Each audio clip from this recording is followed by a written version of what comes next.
আসসালামু আলাইকুম, welcome to practical education channel. Viewers, আজকে আমরা একটা ফ্রিজের ডেন্টিং করতে এসেছি, মিলেনস্টোন ফ্রিজ। তো মেইন সমস্যা হলো ফ্রিজটার যে দেখেন নিচের পার্টটি ভেঙে গেছিলো, আমরা নতুন একটা শীট লাগিয়ে দিয়েছি।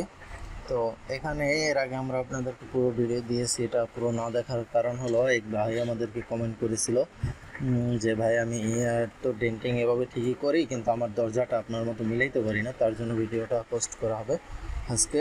তো এখন দেখেন আমরা দরজাটা সেটিং করে নেব, তো তার জন্য এই ভিডিওটি করা। ভিউয়ার্স, আমরা এখন দরজাটি এখানে সেটিং করে নিচ্ছি। দেখেন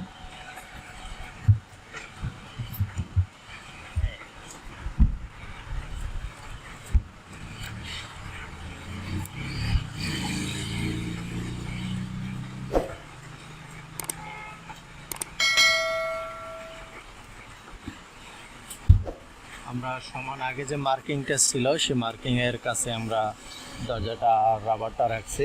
এখন আমরা নিচের ক্লামটা এখানে ধরে মার্কিং করে নিব যে কোথায় কোথায় আমাদের স্ক্রুটা পড়ে, তার জন্য এখানে দেখেন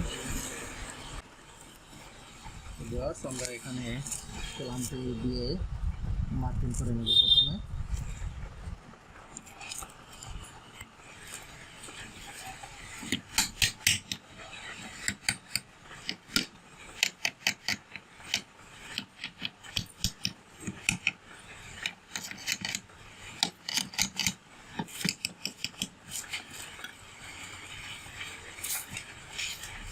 সাথে আবার আমরা এখানে দেখে নেব যে আমাদের রাবারটি গ্রুপে আছে কিনা।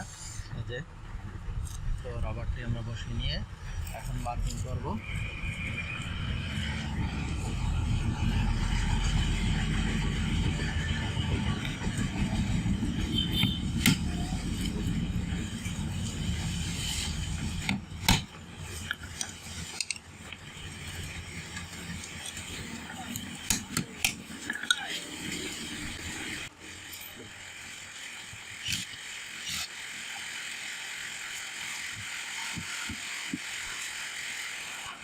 এখন আমরা এখানে মার্ক করে নিয়েছি। তো এই মার্কিংটিতে এখন আমরা ড্রিল করে সিদ্ধ করে নেব যাতে আমরা স্ক্রু বসাতে পারি।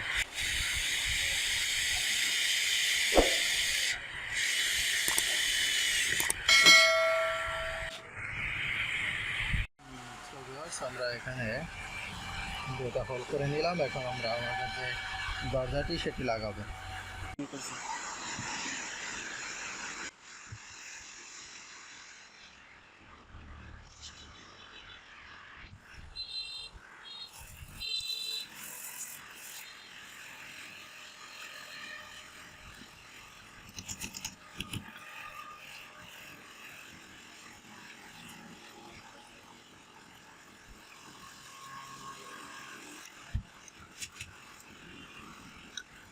ভিউয়ার্স, এখানে দেখেন আমরা ক্লামটি লাগিয়ে দিয়েছি সুন্দরভাবে, যেরকম আগে স্ক্রু দেওয়া ছিল। তো এখন আমাদের যে দরজাটি সেটি দেখেন এখানে সুন্দর সেটিং হয়ে গেছে। তবে যেই প্রশ্নটা থাকে যে আমরা আসলে ভাই রাবার মিলাইতে পারি না ঠিক মতো, দেখেন এখানে আমারও এখনও রাবার কিন্তু ফাঁকা আছে। ঠিক আছে, আপনাদেরকে যদি দেখাই, দেখেন আমাদের এখনও রাবারগুলো ফাঁকা আছে, যাতে নিচে অতিরিক্ত বরফ হবে এই ফাঁকার কারণে। তো সেই ফাঁকাটা আমরা কিভাবে মারি, আপনাদের সেই প্রশ্নটার উত্তর আমি দিয়ে দিচ্ছি। এখন আমরা আমাদের যে হিটার আছে, পানির হিটার, ওয়াটার হিটার, সেই ওয়াটার হিটারে আমরা এক জগ পানি গরম করব এবং তারপরে আপনাদেরকে দেখাবো যে আমরা সেটিকে দিয়ে কীভাবে এই যে ফাঁকাটা মিলিয়ে দিই। অর্থাৎ এই বন্ধ অবস্থায় যদি এখন আমরা গরম পানিটা দিয়ে দিই এখানে, তাহলে ফাঁকাটা মিলে যাবে। তো সেটা আপনাদেরকে আমি ভিডিওর মাধ্যমে দেখাচ্ছি। চলুন আগে গরম পানি হতে দিই। আমরা আমাদের যে পানিটি সেটি গরম করে নিয়েছি, দেখেন একদম টকবগে ফুটতেছে। তো এভাবে একদম 100% ভাবে টকবগিয়ে যখন ফুটবে পানিটি, সেই পানিটি আমরা রাবারে ব্যবহার করব, রাবারটি ঠিক করার জন্য, রাবারটি সফট করার জন্য। এখন আমরা এই যে গরম পানিটি করে নিয়েছি, সেই গরম পানিটি আমরা এই রাবারের উপরে এভাবে ছেড়ে দেবো। এভাবে যে দেখতে পাচ্ছেন, যাতে আমাদের রাবারটি সফট হয়ে যায়। একদম কর্নারে আপনারা একটু খেয়াল করেন, দেখেন আগে যে ফাঁকাটা ছিল এখনও কিছুটা ফাঁকা আছে। তো আমি যদি এখানে গরম পানিটা ঢালি, তো রাবারটা যখন সফট হয়ে যায় তখন আমি সফট হয়ে যাওয়ার পরে একটু আমি এটা ড্রাইভার হোক বা যাই হোক, আপনারা একটু যদি এভাবে নাড়াচাড়া দিয়ে দেন, যে রাবারটা যেখানে আছে সেখান থেকে একটু নমনীয় করে দেওয়ার চেষ্টা করি, ঠিক আছে? তাহলে এভাবে দেখতে পাচ্ছেন যে ধীরে ধীরে এই রাবারটা মিলে যাচ্ছে। তো এভাবেই রাবারগুলো আমরা মিলিয়ে থাকি, যে ফুল হিটের মাধ্যমে। ফুল হিটে গরম পানি দিয়ে দিই। দেখেন এখন এই কর্নারটা যে ফাঁকাটা ছিল রাবারটা, সে ফাঁকাটা কিন্তু এখন আর নেই। তো এভাবেই আমরা রাবারগুলো মূলত যে সফট করে মিলিয়ে দিই, এরপরে আর সমস্যাগুলো হয় না।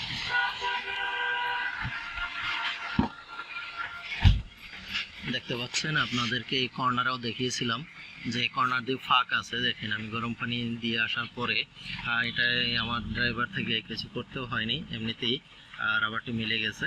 দেখেন কোনো ফাঁকা নাই। তো এভাবেই আমাদের যে রাবারগুলো আমরা হিট দিয়ে মিলিয়ে থাকি।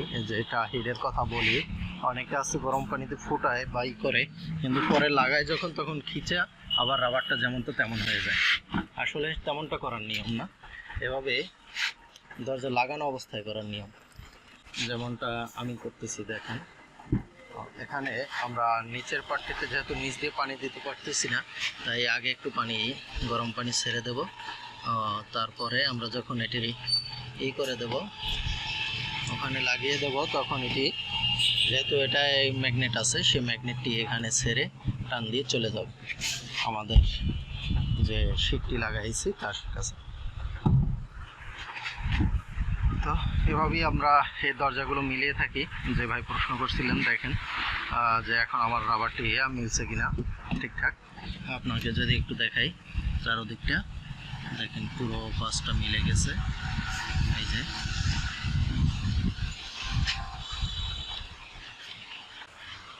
এই পাশটাও পুরোপুরি মিলে গেছে, এখানে একটু চাপ খেয়ে আছে। দেখেন যখন আমি দরজাটা লাগিয়েছি অতিরিক্ত ফুলে যাওয়ার কারণে, তো সেটাও আমরা ঠিক করে দেবো। সো ভিউয়ার্স, আমাদের আজকের ভিডিও এখানেই শেষ করছি। দেখতেই পেলেন আপনারা যে আমরা কীভাবে দরজাগুলো মিলিয়ে থাকি। তো এভাবে চাইলে আপনারাও মিলাতে পারেন। আল্লাহ হাফেজ।